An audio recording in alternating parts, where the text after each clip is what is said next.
Bueno, hoy vamos a repasar un poco cuál es el modelo libertario, cuál es el modelo Milei. Vamos a Sí. ver qué es lo que pasa a nivel mundial, si podemos ver un reflejo, anticiparnos de hacia dónde nos va a llevar este modelo libertario, que es un experimento único en el mundo, eso hay que decirlo, y más principalmente porque los libertarios tienen bastantes ramificaciones de un anarcocapitalista, o sea que encima es un extremista de el libertarianismo, Milei. Así que si bien él dice que es en términos filosóficos y no prácticos, no deja de ser un anarcocapitalista y se considera como tal. Bueno, con respecto a ver, uno podría pensar, bueno, ¿a qué país nos gustaría parecernos? Uno podría hacerse la pregunta más general. Sí. Uno podría empezar a responder, si bien yo no me quiero parecer a ese país, quiero aclarar que no me quiero parecer a ese Yo país, quiero ser pero uno podría argentina. decir, claro, todos queremos ser argentinos, que a Argentina le vaya bien, que es un poco, va a ser más el cierre, pero digo, uno podría decir, bueno, el país número uno, el país más grande, el PBI más grande del mundo, que es de Estados Unidos. Entonces uno podría decir, bueno, quizás Milei está inspirado en Estados Unidos, tierra de la libertad, ¿no? Ahora que se ponen las imágenes con la Estatua de la Libertad y demás, uno podría decir, bueno, ese es el modelo libertario. ¿Y qué nos encontramos? No, que el modelo norteamericano es un modelo que llamamos keynesiano puro. ¿Por Sí. qué keynesiano? Para no meter cosas raras, es lo que Milei usa como insulto. Es en realidad el exceso de gasto público, o sea, un gasto público como instrumento para dinamizar la economía, ¿no? Claro. La cuestión de que gire la rueda en la cual empleamos gasto público, ese gasto público genera mayor demanda de bienes, esa mayor demanda de bienes lleva a mayor producción, esa mayor producción lleva a mayor empleo a nivel general, ese mayor empleo lleva a que haya más consumo y así se retroalimenta. Esa es la teoría fundamental de Keynes. Obviamente esto no es gratuito, vamos a decirlo así, sino que Keynes hablaba de déficit provisorios para lograr esto. O sea, decía, vos gastás un poco de más, esto que hoy en día es mala palabra, y esto que quiere sancionar una ley, Milei, prohibiendo que pueda haber déficit y por ende también emisión monetaria, es algo que Keynes planteaba como algo que se tenía que dar excepcionalmente. Obviamente, Milei no suscribía a esta cuestión de déficits recurrentes, pero como vamos a ver en el gráfico en pantalla, en Estados Unidos, lo que tenemos, este es el déficit fiscal de Estados Unidos, como pueden ver, desde hace 20 años que tiene déficit fiscal. O sea, con esto que nos vuelve loco a nosotros de que no podemos tener déficit fiscal, se vuelve loco Milei. fíjense, todo ahí deficiteado. lo que pasa en Estados Unidos. Obviamente Estados Unidos tiene una gran ventaja con respecto al déficit, esto hay que decirlo, que son los que tienen la maquinita, ¿no? de la moneda que nosotros aceptamos en todo el mundo. Pero Estados Unidos no solamente más allá de la cuestión del déficit, que creo que es importante y que queda bien marcado, que no llevan adelante una política que propone Milei, porque Milei estaría totalmente en desacuerdo con esto, sino que lo que nos encontramos en Estados Unidos es que tiene el plan de infraestructura en este momento más grande de todo el mundo. O sea que están poniendo un montón de dinero en la calle, en construcción de rutas, viviendas. La obra pública que Milei. Obra pública a full con Biden. Y no solo, a ver, uno me podría decir, bueno, eso es Biden ahora. No, Trump tuvo también una fuerte impronta en obra pública y no solamente eso, sino que tuvo un modelo muy proteccionista, el compra americano. Sí. Trump no tiene absolutamente nada que ver ideológicamente con Milei en términos económicos, ¿no? Después se pueden parecer en otras cuestiones. Pero lo que quiero decir es Estados Unidos, sin lugar a dudas, para no extendernos más en el tiempo, no es un modelo libertario, ni está cerca del modelo de Milei. Y también hay que decirlo, Milei tampoco dice que es su modelo. O sea que estamos simplemente descartando la economía número uno, porque si vamos a hablar de modelos económicos, no tocar a la economía número uno es bastante desacertado. Pero bueno, ¿qué podríamos decir? Bueno, en realidad la economía número uno no me importa mucho cómo llegó. Lo que nos interesa saber, o porque uno podría decir, bueno, fue a través del poderío militar, podemos tener distintas teorías, podemos decir, bueno, ¿por qué no analizamos la economía que más crece? Porque ese podría ser otro argumento. Hay que ser libertario porque creces más. No importa cómo llegaste, sino, bueno, a partir de ahora, cómo creces. Bueno, la economía que más crece en el mundo es la economía china. Desde hace varias décadas. ¿Esto qué quiere decir? Que es una economía que, ¿cómo está planteada? Es una economía planificada, o sea, centralizada a través del Estado, que el Estado planifica y, de hecho, por ejemplo, vos no podés montar una industria en cualquier lugar, si no tenés hasta regiones para la industria la cual vos querés montar, y a su vez tiene una fuerte presencia de empresas estatales. Tal es el caso, que tuvimos el caso de la empresa inmobiliaria estatal china, que trajo resonancia en todo el mundo, digamos. Resonó el tema en todo el mundo. Pero en definitiva, China lo que tiene empresas estatales de comunicación, de alimentos, de todo lo que se les pueda ocurrir está el Estado presente. Y el Estado, de hecho, también, y también lo aclaro, a mi entender no es un modelo a seguir. ¿Por qué? Porque tiene supresiones a la libertad, a las libertades más básicas, ¿no? Con el gráfico que estábamos viendo recién, lo que quería mostrar es qué es lo que hacen los libertarios. Como ni el puesto número 1 de PBI en el mundo, que es Estados Unidos, es libertario, ni mucho menos el que más crece, que tiene al Partido Comunista a la cabeza, o sea que imagínense, malas palabras mayores, ¿no? O sea, el Partido Comunista, nada más ni nada menos.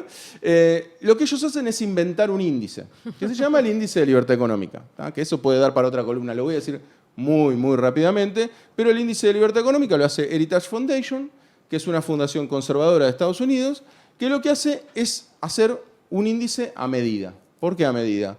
Bueno, como no les dan, estos dos ejemplos no cuadran en el índice de libertad económica, porque claramente no hay plena libertad económica como ellos lo conciben, inventan un índice que tiene distintos indicadores adentro, entre los cuales están lo que todos llamamos presión tributaria o carga tributaria. Después, a su vez, ponen, por ejemplo, el funcionamiento de la justicia. O sea, hacen unas evaluaciones sobre distintos indicadores y dicen, bueno, vos estás primero, estás abajo, estás en el medio, o donde sea.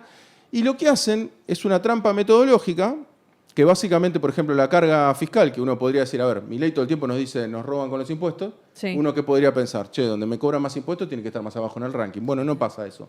Vamos a ver un poquito cómo los países cómo rankean. Este es un ranking del cual Milei habla obsesivamente en cada una de sus intervenciones. Muy buen detalle. De hecho, fíjate que en la última entrevista que hizo a Majul, tuve la desgracia de escucharla toda. ¿Entrevista o conversación, charla entre amigos? Perdón, no es la última, la anteúltima, mejor dicho, porque vi que hizo otra más. Ahí lo que tenemos es que lo que él dice es que su legado, lo que él quiere como legado, a ver, ¿qué podría querer un legado un presidente? No sé, mayor bienestar social, que la gente esté mejor, que... Sí. No sé. Bueno, él dice que su legado quiere que sea que subamos en el índice de libertad económica. O sea, que es un índice que, por ejemplo, toma al buen funcionamiento de la justicia como algo positivo, lo cual podríamos estar de acuerdo. No todos queremos que funcione bien la justicia, pero se basa en la percepción. Se hacen encuestas para ver si vos pensás que la justicia funciona bien. Ahora, fíjense, esto es totalmente contrario a lo que plantea Milei, porque en realidad el buen funcionamiento de la justicia va a depender de si hay fondos del Estado que justamente vayan a la justicia que permitan que funcione mejor. Pero bueno, en el índice de libertad económica, perdón, el gráfico, el anterior, justamente lo que vemos es, en el caso de China, cómo su desempeño es pésimo. Ahí habla justamente de la puntuación que le dan, y la puntuación es mala, ¿no? En este caso sí, da muy mal en el índice de libertad económica, por lo cual el índice de libertad económica no puede explicar al país que más crece. Entonces ya nos empezamos a encontrar con problemas con ese índice de libertad económica. Ahora, lo que uno podría preguntarse, ahora llegado este caso, es decir, bueno, pará, yo no me quiero parecer ni a China ni a Estados Unidos. En realidad, ¿dónde es donde mejor se vive en el mundo? Los nórdicos. En Europa, más precisamente en los nórdicos. Nórdicos. En los nórdicos. Entonces, lo que tenemos sí es algunos datos de los nórdicos, como para entender si son países libertarios, ¿no? Esta cuestión que ya mencionábamos de la presión tributaria. Fíjense ahí los valores de presión tributaria. Dinamarca, Suecia. Bueno, ahí pusimos Francia, Finlandia, perdón, Noruega. Sí. Bueno, no, porque Francia también da muy alto, no es nórdico, pero da alto también en presión tributaria, y Argentina da por debajo. En fin, esto no quiere decir, y esto es muy importante tenerlo presente, no quiere decir que la solución es acá estamos midiendo un solo dato, ¿no? No es que estamos diciendo, che, Argentina tiene que tener más presión tributaria para ser mejor, sino que es una condición, vamos a decir, necesaria, pero no suficiente para ser un país desarrollado o en el cual nos vaya mejor económicamente. En definitiva, los países nórdicos tenemos ese primer gráfico, nos muestra que tiene una presión tributaria alta, o sea, todo lo contrario a lo que plantea Milei, o sea, nos roban más con los impuestos en sus mismos términos. Después, en el segundo gráfico, en el gráfico que sigue, en el cuadro, mejor dicho, que sigue, tenemos impuesto máximo sobre la renta de los trabajadores. O sea, fíjense, en Argentina, como saben, el impuesto a la ganancia llega a una alícuota del 35%. Bueno, sí. Fíjense ahí en Dinamarca, en Islandia, bueno, en Finlandia, Noruega, todos por arriba en la alícuota. Sí. O sea, al trabajador se le va la mitad del sueldo en impuestos. O sea, fíjense el escándalo que sería acá si eso ocurriera, ¿no? O sea, fíjense, ¿no? Sí. Ganas 2 millones, 1 millón te lo saca el Estado directamente sobre un impuesto. Bueno, el gráfico siguiente, como para un poco El Estado también tiene empresas estatales de energía. Incluso, el caso que a mí más me gusta contar es el de Suecia. Tiene una empresa que monopoliza el consumo de bebidas alcohólicas, o sea, la distribución de bebidas alcohólicas. O sea, como lo consideran una problemática, ellos lo que hacen es a cierta graduación, a cierto nivel de graduación, la de graduación alta, lo que hacen es acopiar todas esas bebidas alcohólicas y las venden, obviamente a precio muy alto, para desincentivar su consumo. Pero lo hace a través de una empresa estatal. O sea que fíjense, fuerte, todo esto que estamos hablando de los nórdicos no tiene absolutamente nada que ver con los libertarios. Y siguiendo en la placa siguiente, tenemos, bueno, empleados públicos. Esta otra gran cuestión que acá Milei está haciendo estragos. Bueno, lo que tenemos es Noruega, Suecia, Dinamarca, de nuevo. Todos los países nórdicos nos superan al caso argentino, de nuevo, otra vez, condición necesaria, pero no suficiente para ser un país desarrollado. Así que, bueno, lo que nos encontramos es que todas las premisas que plantea Milei en los nórdicos no está, o sea, en los países donde mejor se vive. O sea, no tenemos ni las premisas de Milei en el país más grande del mundo, en el país que más crece, ni en los países donde mejor se vive. O sea que no estamos encontrando una solución ahí de lo que dice Milei. Por eso él hace mucha agua con este tema y por eso tiene que decirlo del índice de libertad económica. ¿Por qué? Porque el índice de libertad económica lo hacen sus amigos, que es Heritage Foundation, esta fundación conservadora. Entonces lo que dicen es, bueno, hagamos este índice ¿para qué? Para poder decir ante el mundo, no sé si escucharon alguna vez la frase de Milei, que los países que más crecen son los países más libres. Uno dice, ¿cómo dice que son más libres? Los países más libres se vive 25%. Exactamente. Y esos países más libres son los que dice el índice de libertad económica. Pero como dijimos, el índice de libertad económica es una truchada, porque estos países nórdicos están arriba en el índice de libertad económica. Y acabamos de repasar que tienen todo lo que Milei detesta. Entonces uno dice, bueno, acá hay una incongruencia, pero ¿dónde podríamos encontrar el modelo? Entonces, cuando nos ponemos a ver, bueno, vamos a ver el índice de libertad económica, abreviado ILE, para cuando lo vean en gráficos y demás, lo que ocurre es que vamos a ver el puesto número 1. ¿Quién es el país número 1 del índice de libertad económica? Bueno, nos encontramos con que es Singapur. Entonces decimos, bueno, vamos a ver qué pasa en Singapur. A ver qué pasa en Singapur. ¿No? Ahí lo que vemos en el gráfico en realidad es la evolución del ILE, que van a ver que es consistentemente más alto que en Estados Unidos. Bueno, hay una anterior. Sí. No. Bueno, capaz que quedó adelante. Bueno, no. Tiene que decir Singapur, pero ahí está. Singapur. Entonces ahí lo que tenemos es, como ven, consistentemente Singapur está por arriba de Estados Unidos. Esta es una constante y está ostentando desde hace varios años el puesto número 1. ¿Qué nos encontramos en Singapur? Bueno, adivinen. El mayor propietario de tierras es el Estado, que lo destina a planes de vivienda y a planes industriales. Y aparte tienen un re lindo programa, a mi entender, yo lo descubrí investigando Singapur, que es un programa en el cual la tierra sigue siendo del Estado, vos construís arriba de esa tierra, pero a vos te dan tu vivienda con la potestad para explotarla durante una X cantidad de años, 80 años, 90 años de por vida, pero no la podés heredar. ¿Vamos? O sea, que básicamente lo que haces es vos te asegura la vivienda de por vida, pero no es tuya en términos de propiedad. ¿Por qué? Porque el Estado entiende que la tierra es un bien escaso y entonces no se lo transfiere a ningún privado. Que acá en Argentina es todo lo contrario. Anda a traer esa discusión acá. Anda a traer Pero esa discusión acá. es interesante porque mediante el alquiler, que un poco ya nos olvidamos, o sea, acá esto puede generar debate, ¿no? Porque uno va a decir, che, ¿te querés olvidar del sueño de la casa propia? Por eso es tan importante el debate real por la propiedad privada. Exacto. Porque estamos viviendo en una época que todos se llenan la boca hablando de la propiedad privada y somos la generación que menos propiedad privada tiene. Exacto. Y aparte el dato de color con Singapur, más allá de que el 8% del PBI está representado por empresas estatales, o sea que también es importante el rol de las empresas estatales, más importante que acá en Argentina. Y también lo que tenemos es que tenemos al mismo partido al poder, que es el PAP, Partido de Acción Popular, en Singapur, hace más de 60 años. Qué libres. O sea, qué libres. Muy libres. Muy libres. Eso no lo mide. Deben votar libremente para elegir los 60 años. No, ponen un montón, aparte no. Bueno, me hace acordar a muchos casos acá que acá los critican los libertarios, ¿no? Lo que pasa en Venezuela, lo critican, ¿no? Sí. En definitiva, ponen muchas trabas para presentarte como partido opositor, básicamente. Incluso te piden que tengas participación en empresas privadas, o sea, que hayas gerenciado una empresa privada para poder postularte, bueno, en fin, hay un montón de perlitas ahí. Pero en definitiva, Singapur uno dice, che, no tiene nada que ver, de nuevo. Entonces uno, no sé si escucharon, también lo digo, esto sin gráfico porque muy, muy al pasar, ellos pasan automáticamente al puesto. Cuando vos le mostrás esto a un libertario, te dice, bueno, es una dictadura, empiezan a hacer agua. Entonces pasan directamente al puesto número 3 del índice de libertad económica, que Milei lo usa mucho, que es Irlanda. Sí. ¿Lo escucharon? Sí, es verdad. Bueno, de hecho, en redes fue el video que yo pude, que se hizo más viral de los que hice yo, con respecto porque me fui a Irlanda, justo tenía un viaje por trabajo a Europa, me tomé un avioncito y me fui a Irlanda unos días. Y bueno, y en Irlanda no tiene nada que ver con las provincias libertarias, porque arranquemos, me pedí un café, IVA 23% en vez de 21%. 23 más lo nuestro.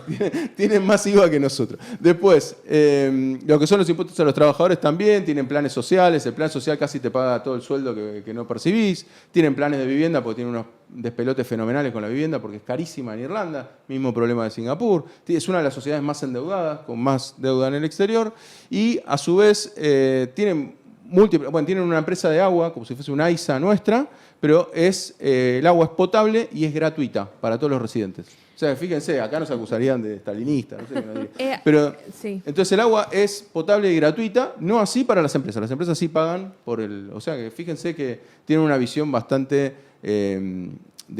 digamos, pro población en general y bienestar en general de la población. Me violentan mucho los datos que estás... porque, o sea, a ver, quiero entenderlo. ¿Qué le tienen alergia a los datos? Es una cuestión, y lo digo con respeto, lo digo objetivamente, es una cuestión de estupidez, de prejuicios, de desinformación. Lo digo con respeto, porque, es una cuestión de estupidez. Porque quizás lo es una cuestión de estupidez y bueno, está bien, todos nos ha pasado. Porque vos lo estás exponiendo así y lo desmembrás y digo... ¿Qué les pasa? Yo te digo, a ver...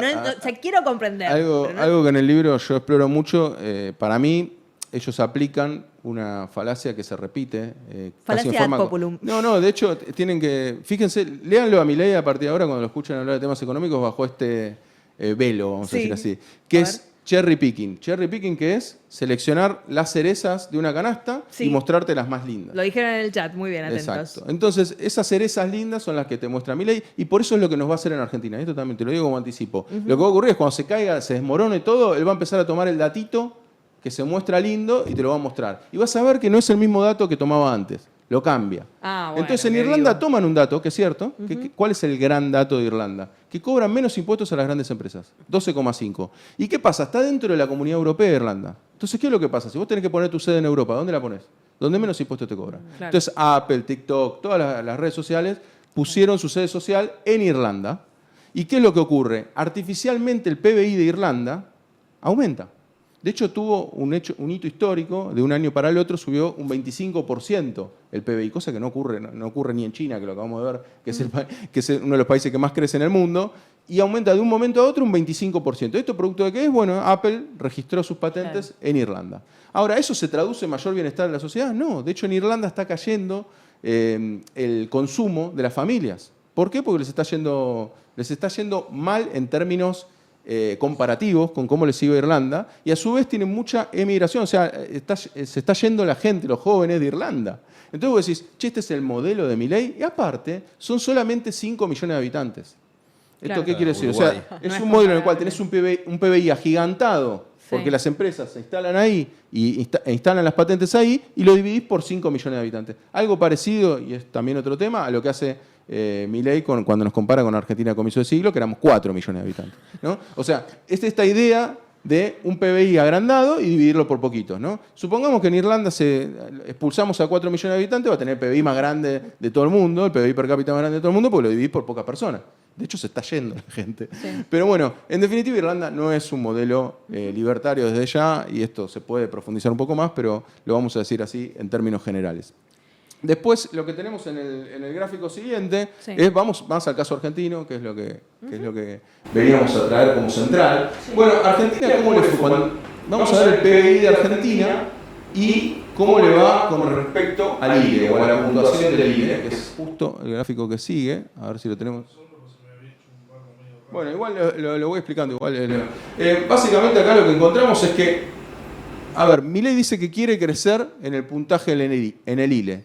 Fíjense ahí la línea, ¿no? Cuando caemos, por lo general, el PBI argentino le va bien, medido por el FMI, o sea que acá no puede haber dudas acerca de la medición. Se mantiene alto, sigue cayendo, y fíjense, cuando subimos, se produce una pequeña caída. O sea, pareciera incluso, yo no digo que hay una relación, pero pareciera que hubiera una relación inversa. Por ende, si Milei nos dice que quiera aumentar en el índice de libertad económica y seguimos esta correlación, podríamos inferir que es muy probable que caigamos en términos de PBI. O sea, que nos vaya peor. Por lo menos la historia reciente argentina nos muestra que como nos va en el índice de libertad económica, no nos va económicamente mejor. Y a su vez, lo que podemos decir es, bueno, ok, no encontramos ejemplos a nivel mundial, es muy difícil encontrar ese ejemplo a nivel mundial, pero podemos decir qué fue lo más parecido que ocurrió en Argentina. Esto yo sé que se ha dicho en las redes y demás, es el modelo de la dictadura militar. Sí. Y ahí ¿por qué podemos encontrar similitudes? Bueno, porque en el discurso de Martínez de O, donde expone 12 puntos, básicamente son 12 puntos que a los libertarios, cuando uno les dice, che, de estos 12 puntos, ¿qué estás en desacuerdo?, no te pueden decir nada.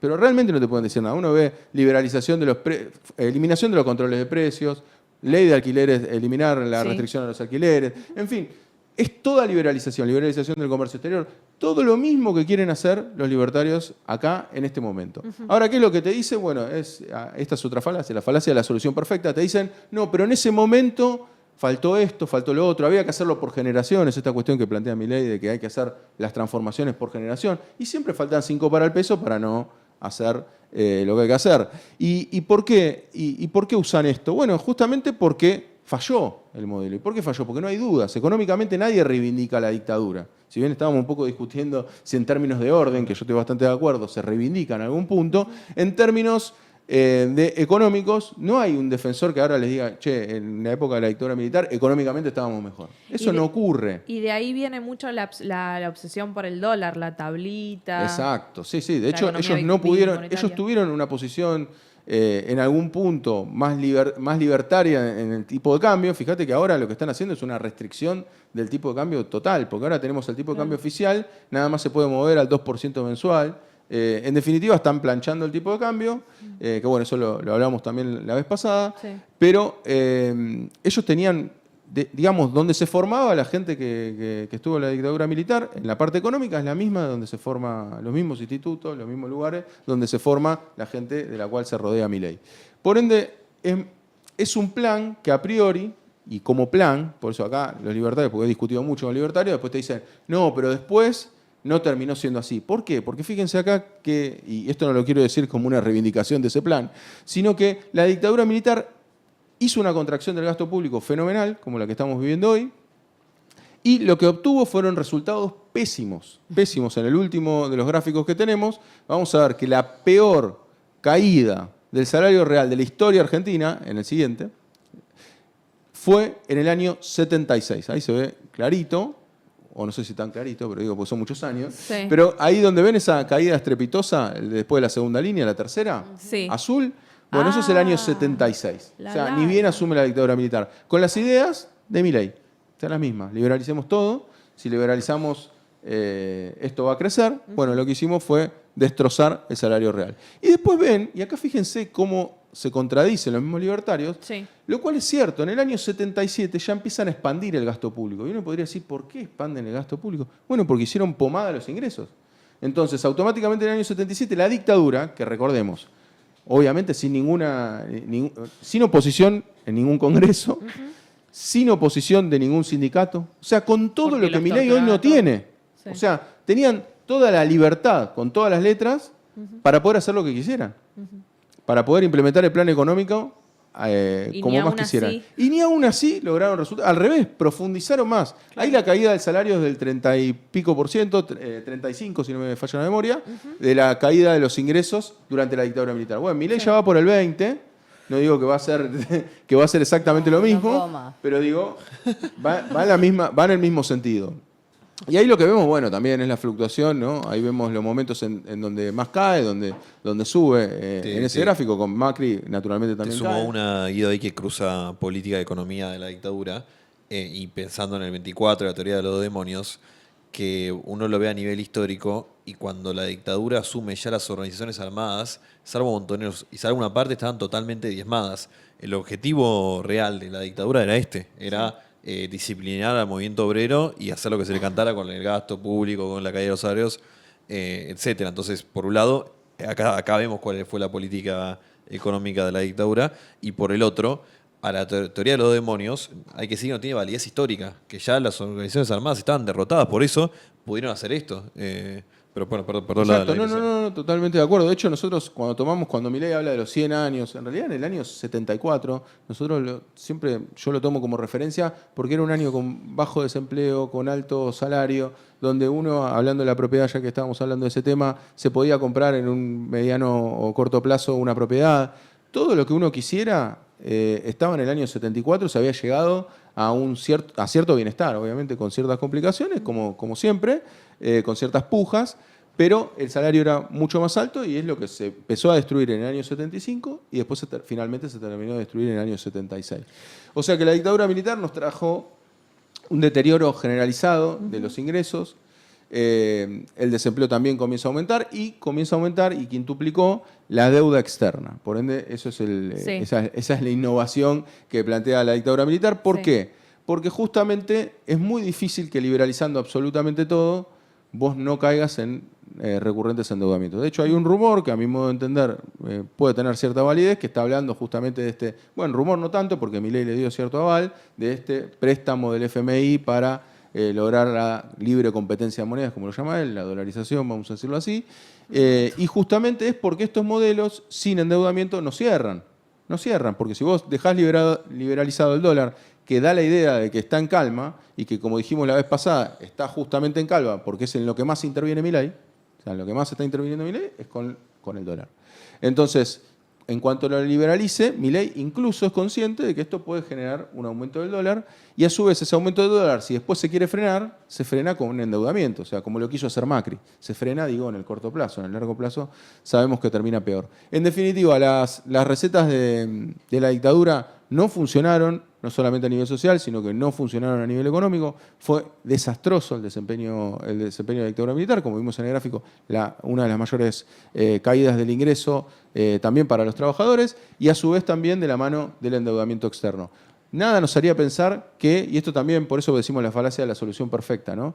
En realidad, si una idea es buena, cuando uno se acerca a esa idea, debiera empezar a ver los frutos de esa idea positiva. Pensémoslo o extrapolémoslo a todo lo que hacemos en nuestra vida cotidiana, ¿no? Si la dictadura militar se acercó a las ideas de la libertad, como hoy llama, y suena contradictorio decirlo con la dictadura, pero estamos hablando en términos económicos, de la idea de la libertad económica, y tuvieron resultados malos. Después tuvimos a Menem, que terminamos la convertibilidad la terminamos con De la Rúa, justamente porque también se hablaba de la libertad económica, y tuvimos a Macri, que se supone que amplió también la libertad económica y también tuvo un pésimo final.